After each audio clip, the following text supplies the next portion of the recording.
Mrs. Shukla, Mrs. Rakhi Gupta Bhandari, Ojasvi, Suvarna ji, Ritu ma'am, the author, Ruby ma'am, the co-organizer. Distinguished gathering here.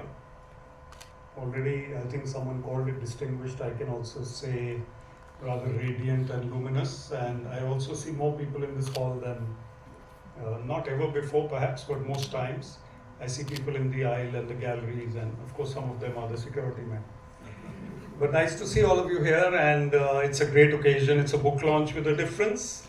I'm going to talk about the learning element, but just before that, I want to say that book launches are of various kinds.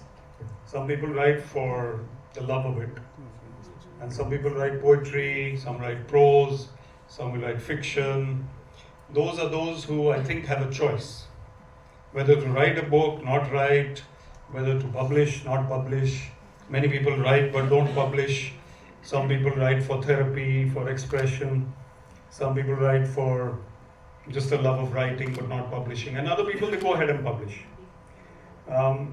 Non-fiction books, if I can say so, they come with an element of learning, of experience, of content which is more domain specific, which is related to what you have picked up in life. You can't write a non-fictional book just like that. There's a lot of learning involved. In this case, it is a story as well as learning. And I know Rituji for a while now, though not as much as the friends who very charmingly and very beautifully spoke about her life. I think it was a very different element to the book launch, which I've never really seen. 7, I believe, friends came on the stage and spoke so beautifully. Friends make us what we are. A man is known, a lady is known by the company she or he keeps. And it is also said that, and the saint said that company is stronger than willpower. So if we have the wrong company, our willpower can do nothing. A young boy in a college hostel may be tempted by company to adopt certain habits which would not be good for him in life, and his willpower would somewhere give way because the company is there all the time and it keeps on keeping on at it. So your company has obviously been a bedrock of strength, and Mr. Shukla and I were at the previous book launch also, I recall. It shows how, Rituji, you have learned from life and also decided to share.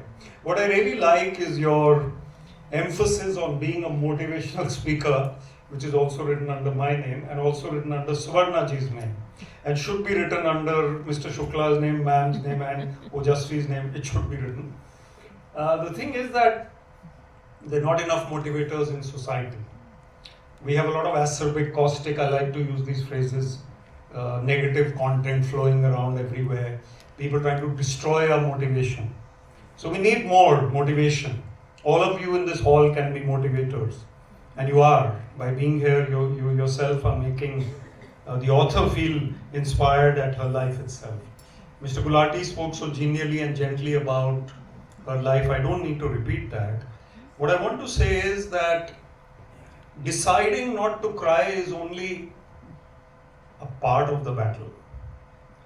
Decision making and implementation are two different things, as we in government know very well. Decisions can be made. Who's going to implement them? Deciding not to cry and then not crying, it is two different things.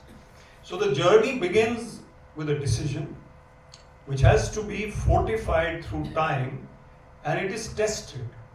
Well, life tests us and has tested Rituji more than most.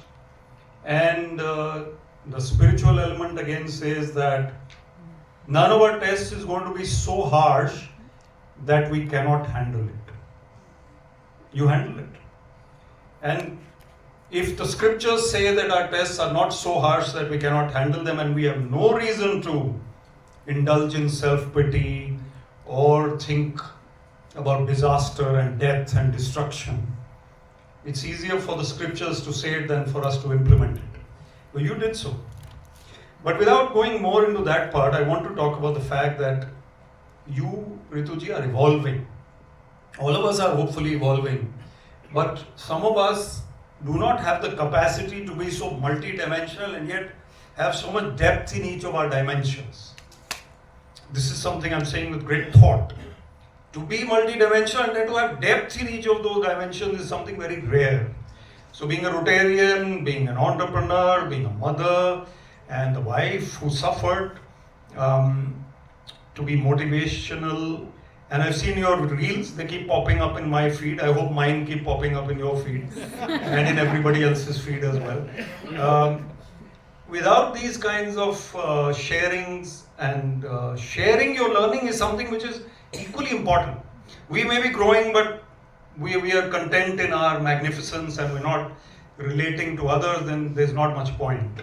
So our life has to speak and our words also have to speak in today's era.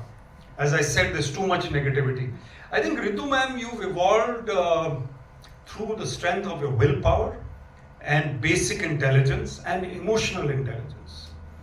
Your daughters are, I saw the book launch last time and they spoke.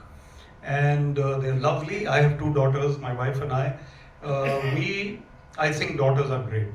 Sons are also good, but daughters are great. And I think they obviously have imbibed a lot of you. I mean, they could have collapsed, just like you could have collapsed. I think the learnings that you have are also very advanced in terms of being aware of what is happening in the globe. Not only in your business, but also in your speaking career. I think you've picked up habits which youngsters are using very well. So being, if I can say so, a senior person, you still have that gumption to pick up newness, which is really rewarding. So I think your life inspires. My 5 minutes are up and we better get on with the show. And I think all the people in the audience, each one of you is, I think, I feel blessed to be here. Your motto is to, I feel blessed. I think we all feel blessed to be here. Thank you.